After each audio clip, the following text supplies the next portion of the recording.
O dia que o neto de Zé Vicente morreu, ficou conhecido na cidade toda. E não podia ser diferente. O caba morreu de ataque de lobisomem. E diz que a cena foi tão chocante quando encontraram o corpo, que quem viu não esqueceu mais nunca. Ele morreu escorado na porta pelo lado de fora, implorando para entrar em casa. Cedo da manhã, o velho foi sair e, sem saber o que tinha lá fora, tentando empurrar a porta, e a porta não abria nem a pau, como se tivesse alguma coisa do lado de fora emperrando, pesando, né, impedindo dele abrir. Ora, meu filho, pois quando muito esforço conseguiu, foi que descobriu aquela cena triste, pavorosa, do homem ajoelhado e estava morto. E depois desse dia, dos dois irmãos gêmeos, só sobrou um. Eles moravam com os avós desde sempre, porque a mãe morreu no parto e o pai deles caiu no mundo, foi-se embora, sumiu, né? Aí os velhos tomaram de conta dele e cuidaram dele desde sempre, na cidadezinha no fim do mundo. Mas disse que eram tão parecidos que só se distinguiam assim pelo caráter, pelo humor. Um era bonzinho, inquieto, trabalhador, e o outro era debochado e preguiçoso. E, como é sabido, a desgraça sempre prefere os bons do que os maus. Quase sempre. Pois bem, acontece que naquele fim de mundo, por onde nada acontecia, achou de aparecer um lobisomem. Menino, o pânico foi generalizado, sobretudo para o gêmeo bom. É como se o pobre tivesse um pressentimento. Ele estava mais nervoso do que qualquer outra pessoa na cidade. É como se daquela notícia ali, ele já contasse como certo uma desgraça, se abater sobre a casa dele.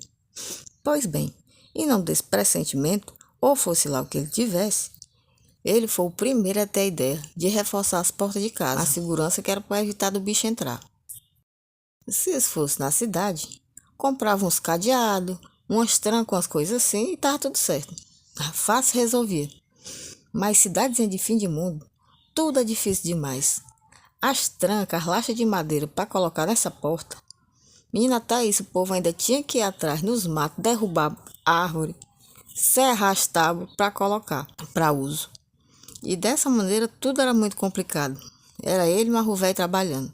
E o outro, o irmãozinho dele, que era debochado todo, simplesmente armou uma rede no alpendre e ficou prestando atenção naquela arrumação. Ora ele dizia que lobisomem não existia, ora ele dizia que só existia para quem tinha medo. Sei que toda hora fazia uma graça. Aí a velha olhava, que acolá levava uma quartinha com água para os que estavam trabalhando, e o caboclo só deitado. Dizia, homem, isso é besteira. Lobisomem hoje em dia quer dinheiro. Aí tacava a gaitada bem altona.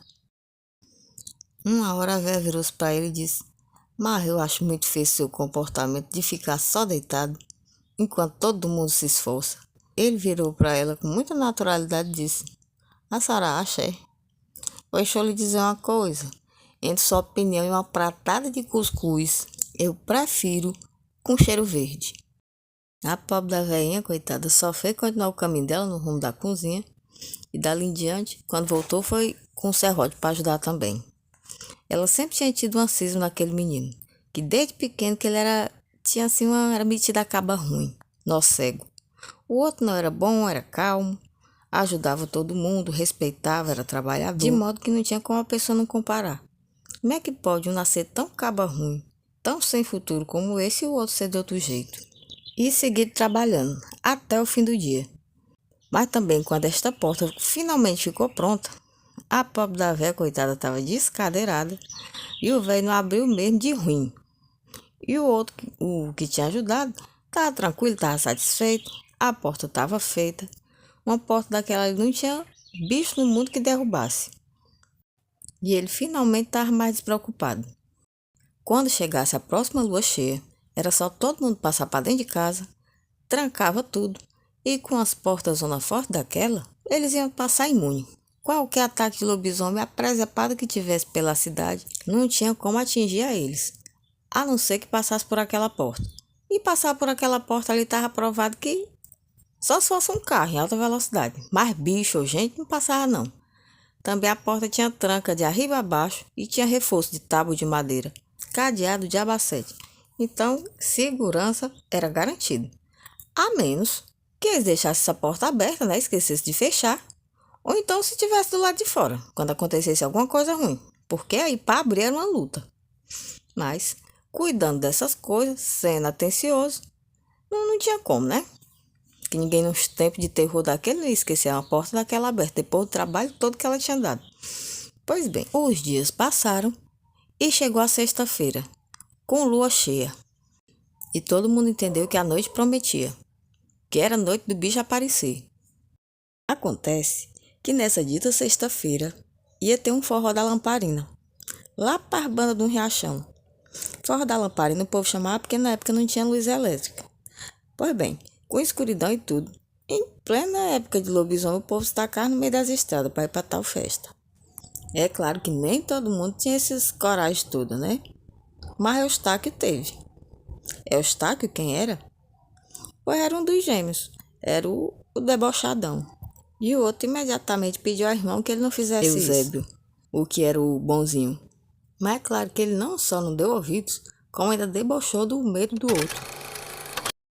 O velho Zé Vicente, ouvindo essa conversa, chegou lá para ele e disse: Rapaz, é o seguinte, ou você é muito metido a carralo do cão, valente, ou então você é o lobisomem. Porque numa situação dessa, você sair no meio das estradas nos escuros, sabendo que tem um bicho aí em qualquer canto atacando o povo, matando, deixando só as tiras, tem explicação não um negócio desse. Nem quando o velho falou isso, o outro, que era o bonzinho, cismou logo. Ficou muito assustado olhando pro irmão, como quem diz: Rapaz, será que é ele? E nós não estamos sabendo. Ficou nervoso todo, enquanto o velho dizia ao irmão dele: Mas tem uma coisa, se você for esta fera amaldiçoada que anda por aí fazendo essas desgraças todas com todo mundo, tem uma coisa, não lhe quero dentro da minha casa não. Que é um risco é para nós tudo aqui dentro. E nisso Eustáquio deu uma gargalhada e não respondeu não. Levantou-se e foi para tal da festa. A véia e o irmão ainda fizeram um escândalo para ele ficar, para ele não sair falando que era perigoso e tal, mas como ele não escutava, ninguém foi mesmo que nada. Apreensivo, Eusébio não aguentou e foi atrás do irmão. E enquanto os dois iam pela mesma estrada, passou uma rasga-mortalha e soltou aquele pio agorento, adivinhando que ali era noite de desgraça e que quando amanhecesse, só um dos dois ia estar vivo. O que os avós não sabiam é que o motivo da preocupação de Eusébio tinha razão de ser, sobretudo porque ele sabia que o perigo estava dentro de casa. Da ocasião que o lobisomem atacou pela primeira vez, ele não estava em casa, e o terror pela segurança dos avós começou daí. E da mesma forma que temia pelos avós, muito maior era o medo que ele tinha de ficar perto do irmão. Afinal, quando um lobisomem se transforma, ele não tem consciência do que faz, portanto, pode atacar qualquer um. Pois acontece que naquela noite, que tinha tudo para ser trágica, por acidente do destino, os caminhos dos dois se encontraram, quando não deveria ter acontecido isso. E o Eusébio estava angustiado, trêmulo, e não encarava o irmão nem a pau. Queria se afastar dele a qualquer custo, o mais depressa possível. E o outro, Eustáquio, começou a perceber isso. E como de tudo ele fazia mangofa, começou logo: Rapaz, você tá com medo, Eusébio? Você tremendo que só vara verde. E nisso Eusébio desconversou, começou a se afastar, a suar frio, começou a passar mal. Menina, o outro, que era de mangar de tudo, começou a rir na hora. Abriu a gaitada na cara dele, ficou frescando com medo do pobre do Eusébio. Apesar do homem insistir para que ele se afastasse dele, até pelo amor de Deus, acocou-se, botou a mão no rosto, implorou para que o outro fosse para longe dele. E Eustáquio, com pena, mas ainda rindo, continuava na frente dele, lavando a burra de rir, rachando o bico. Pois num determinado instante, a lua foi surgindo entre as nuvens e nesse mesmo momento que Eustáquio ficava repetindo, rindo, frescando com o outro: Eu sou lobisomem, eu sou lobisomem. Menina, o povo que estava cocado se levantou de uma vez e num rompante, olhou para a cara dele bem de pertinho e disse: Não, o lobisomem sou eu. E soltou um uivo. As pupilas do caba estavam dilatadas e amarelentas. O rosto estava quase todo coberto de pelo. E o outro, que estava mangando quando viu isso, ficou congelado de terror e de surpresa, tudo ao mesmo tempo, sem poder nem se mexer, enquanto viu o doce e comedido irmão se transformando diante dos olhos dele no negócio mais feio do mundo, ou pelo menos mais feio, a coisa mais horrorosa que ele já tinha visto na vida, que era um lobisomem. Foi 2 palitos pro cabo virar um tipo de cachorro bem grandão, com aqueles olhão brilhando, as unhas rasgando os dedos, a coisa mais apavorante do mundo. E como se sabe, um lobisomem não tem consciência nem memória. Por isso ele pode atacar qualquer um que lhe passe perto. Portanto, infelizmente para Eustáquio, era tarde demais quando ele despertou do transe e desatou a correr para casa, mudo de terror, pois jogou-se contra a porta esmurrando, sem conseguir nem gritar, já quase sem fôlego, com um nó na garganta. A única coisa que ele conseguia fazer mesmo era bater na porta com toda a força. E foi desse lugar de desespero que ele assistiu o lobisomem surgir na penumbra da estrada, só o vulto, e ir se aproximando no rumo dele. Menina, mas foi muito rápido. Na maior velocidade do mundo, o bicho alcançou ele na varanda. Naquela mesma varanda, onde ele outro dia estava deitado numa rede, duvidando da existência de lobisomem. Pois nessa hora que o monstro alcançou ele, as pancadas na porta se tornaram mais urgentes e desesperadas. E os velhos lá de dentro, os avôs dele, só ouvindo, se tremendo também sem entender nada. E sem ter coragem de abrir a porta. Porque pensaram, não, se fosse um dos nossos netos, chamaria a gente. Esse não tá dizendo nada, tá só dando um monte de pancada na porta. Aí de repente se afastaram do susto, quando ouviram um rosnar da fera. E começaram a sentir a podridão no cheiro de cachorro molhado e de sangue. E nessa mesma hora, as pancadas pararam. No lugar disso, eles começaram a ouvir uma zoada horrorosa, de osso partido, de uma mastigação voraz. E isso durou coisa de uma meia hora. E eles, cada vez mais apavorados do lado de dentro da porta, se afastaram, porque abrir a porta não iam. E, a julgar pelo uivo, eles entenderam quem era que estava do lado de fora. E depois, não se ouviu mais nada, até o amanhecer. E quando o sol saiu, já se sabe que tipo de cena eles encontraram na porta, né? Pois bem, afinal de contas, o prenúncio trágico da rasga-mortalha não tinha sido em vão. Eustáquio, o gêmeo debochado, morto, todo pripinado, mastigado do ataque do lobisomem. Depois de uma luta grande para abrir a porta, por conta do peso do homem lá, escorado, os pobres dos velhos viram aquela cena horrorosa, que não esqueceram mais nunca. Horas depois, o outro chegou, desconfiado, entrou em casa, tomou um banho, e a véia que já desconfiava, que era o Eustáquio, não entendeu nada. E quando por fim contaram para ele o que tinha acontecido, com todo o cuidado do mundo, sem nem sonhar que tinha sido ele próprio que tinha matado o irmão. Ele mesmo não tinha memória, que no outro dia ele não lembrava das presepadas que ele fazia. E quando se deu conta de que era um lobisomem, a primeira atitude dele foi proteger a família dele. Só que, infelizmente, o irmão acabou abusando da sorte quando ficou zombando dele, achando... o pobre tá com medo de achar que eu sou lobisomem, só que não era. Ele tinha medo, era do que ele ia fazer caso ele se transformasse.